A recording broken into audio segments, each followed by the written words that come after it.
being on top of things, Vanessa, and just trying to master the market and try to be unique, is what you say.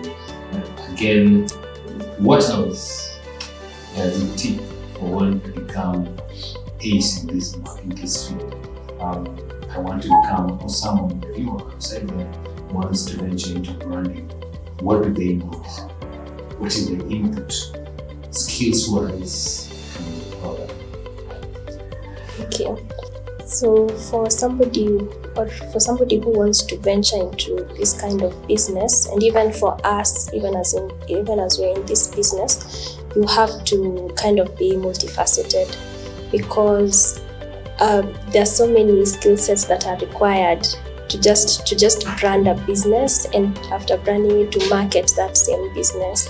So you have to master things like social media. So how does social media work and how is it changing? You have to master identifying your clients and being able to target them with design and even with the copy for the campaign, and even with things like videography, photography. So there's so many skill sets that are required to do this business. So you have to also know how to partner and work with people, because we don't work alone. Because even me, as I stand, I can't do everything that is required to brand a business. So I have to work together with other people, people, the videographers, the photographers, the person doing copywriting, the designers, So you have to also know how to work well with other people and forming those partnerships with other people. Even us, we partner a lot with other companies that are in the same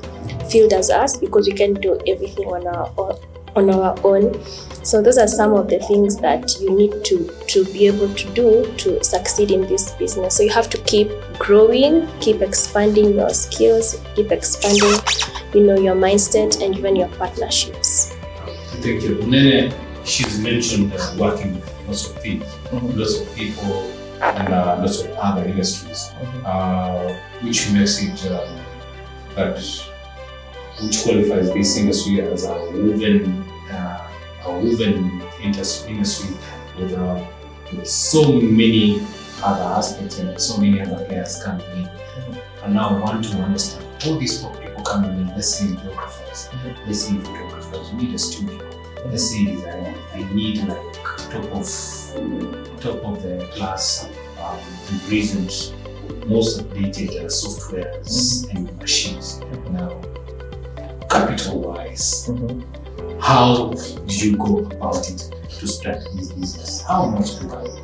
What are the basics that I need for me to say I can now run a branding business like Aura, and I'm ready to take on any other competition and take up a big or any plan.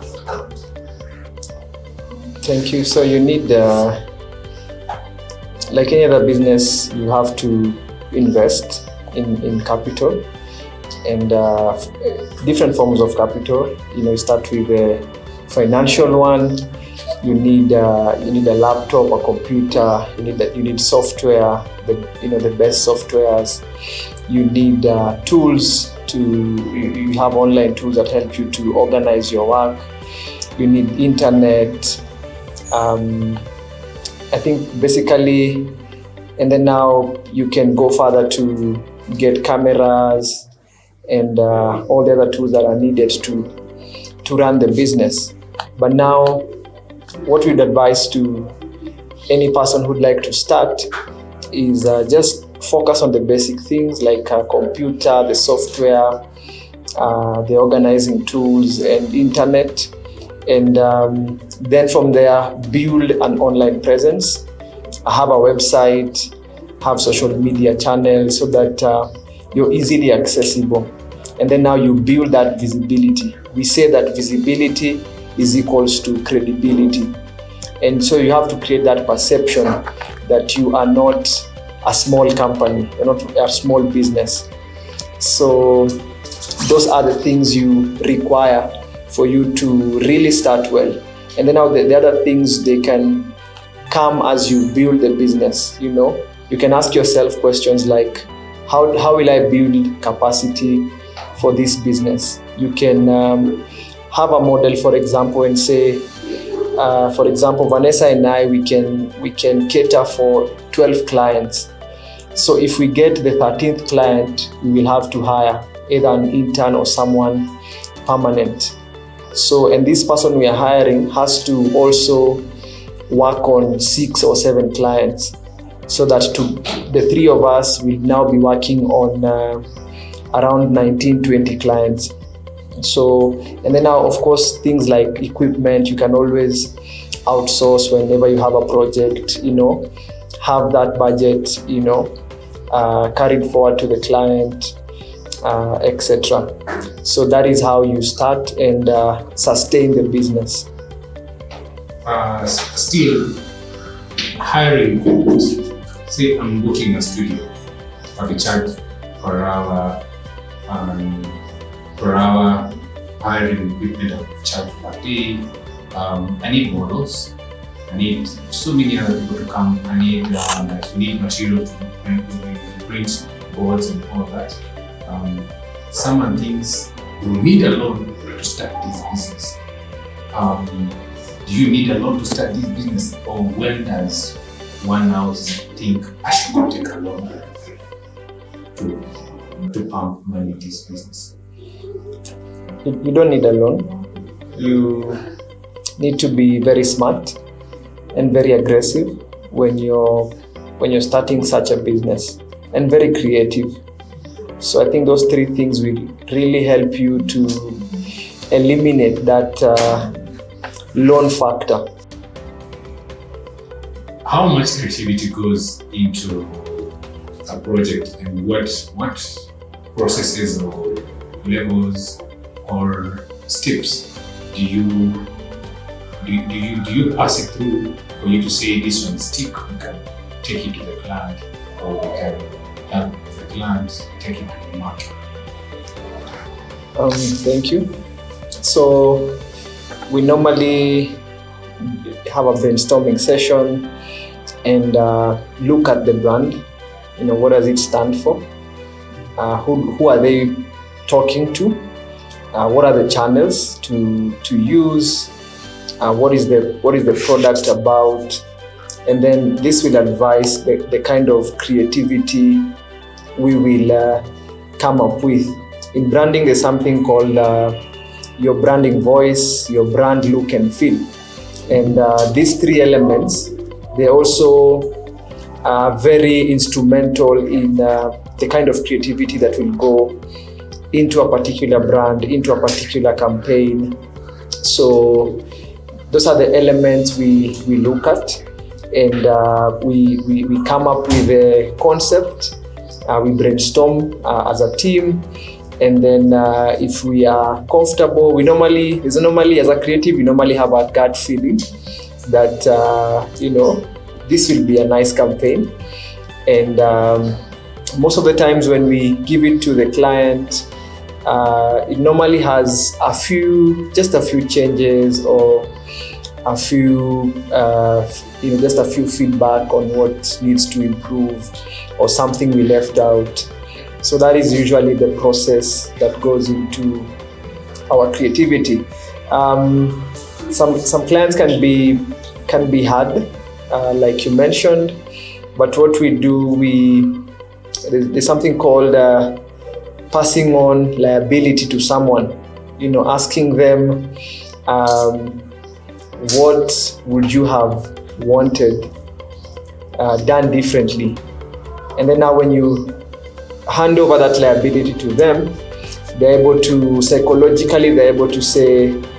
wait a minute, these guys are actually right with what they came up with. But if you insist don't go to a client and say, you have to take this, it's the best idea, somehow there'll be a bit resistance. Yes. You come out as a little bit too condescending. Yes. I want to know, how beneficial is this business? Is it a trade that is feeding families? Can it run a lifestyle? Can it make someone live comfortably and maybe have something for years to come? Yes, definitely. And we have so many examples of companies we look up to that have grown. And besides the things like earning a living and maintaining a lifestyle, we have now the other aspects of building economies through such businesses, creating employment through such businesses, which is more important. Creating impact through such businesses. And yes, this is a good business. It is a good business. Yes. Vanessa, would you say that so far as our branding, that this venture has helped you sustain your lives and also sustain the lives of other people? Yes, I would definitely say that, because as ORAC, this is our full-time job. So this is our source of livelihood, and this is what helps us to, sustain our lifestyle. But as with any other business, you have to work towards making it bring in good income for you. So it's about knowing how to run the business and how to be an entrepreneur, so that you can be able to secure clients every month and be able to earn a living from your business. So as long as you're a serious person and you're committed to making it work, it can work. From clients who really have not much information or knowledge on branding, who will term you as condescending, from clients who will want to give dozens of corrections, and from clients maybe who will delay payment and all that, what are the challenges that you as ORAC have faced in this journey? And maybe you had other branding companies saying, these are the challenges that we share in common that affect people in the field of branding. Yes. So as with any other business, there are challenges. There are always challenges that arise, and you have to learn how to overcome these challenges and learn from them and improve from them. So one of the challenges that we have faced from clients, maybe not really understanding the value that we are bringing. So let's say in terms of pricing, they don't really understand why is it priced this way. It's just gonna take maybe a day to do this. So maybe they want to charge a lower price, but you have to make them understand the value that they are getting and how this is benefiting their business, not just for that day, but for also months and years to come, as you help them build their brand. So we have to keep communicating the value that we are giving so that they understand that. And also in terms of clients delaying payments, that's something that we've also faced, but we've also been able to overcome that. So in the past, we've had clients, delaying payments, or, you've done a job and now they've gone silent, they're now mteja and you can't get to them. But so how we've overcome that is to put our prices in a way that what they pay us when we are starting the job is enough to cover the expenses of the project, so that we don't find ourselves in a place where we can't pay the people that are working for us. We find ourselves now we are in debt. We're indebted to suppliers and things like that. So that's also something that we've been able to overcome. So we continue getting challenges, but we get ways to overcome those challenges and improve. What lessons have you learned while in operation as ORAC branding? What are the lessons that you've learned that you would like to relate to any other person who is venturing into this business, or any other person who's into who thinks in future I would like to start a branding company? For me, the key lessons is one, you have to be very committed, and then you have to be a solutionaire. You have to always think solutions, for yourself as a business and for your clients. So, and then things like discipline, you have to be grounded. Like I usually say that in the age we are in, being grounded is a superpower. So you have to be grounded, you have to be disciplined, you have to be have a very how can I call it, a very positive attitude, so that when things happen in the business, you're able to pivot, you're able to rethink the business, you're able to rethink the model, you're able to see the client from the perspective they're coming from. So these are the lessons I have learned. And people skills is very important. You have to understand a client, that they're also a human being. Sometimes you're talking to a client in a meeting, and in your head they're just a client, but they're also a mom, they're also a wife, and maybe they've woken up with a particular issue, and that's why they're behaving like this in this meeting. So people skills is very, very important in business, because other than that, you leave that meeting saying, I don't think the client likes me, or you leave there with a very nasty attitude.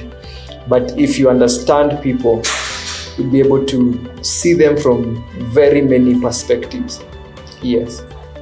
Vanessa, any other key lessons that someone should take home if they're thinking to venture into branding, or they're ready to branding and they're starting?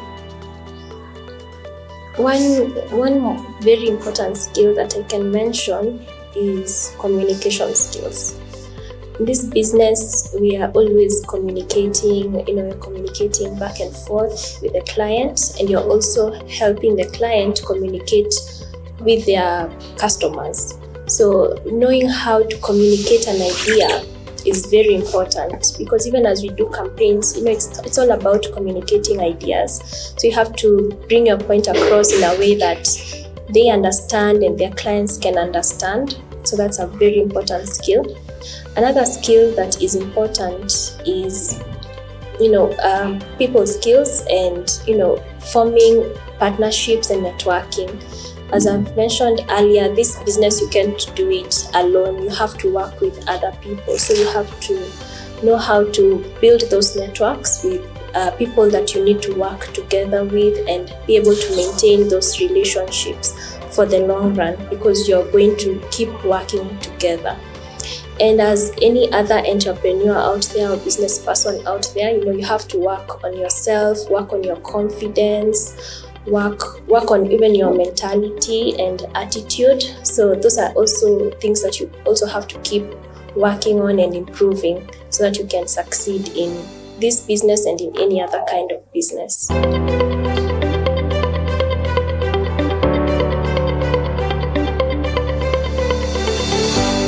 Speed is a currency, as visibility is credibility.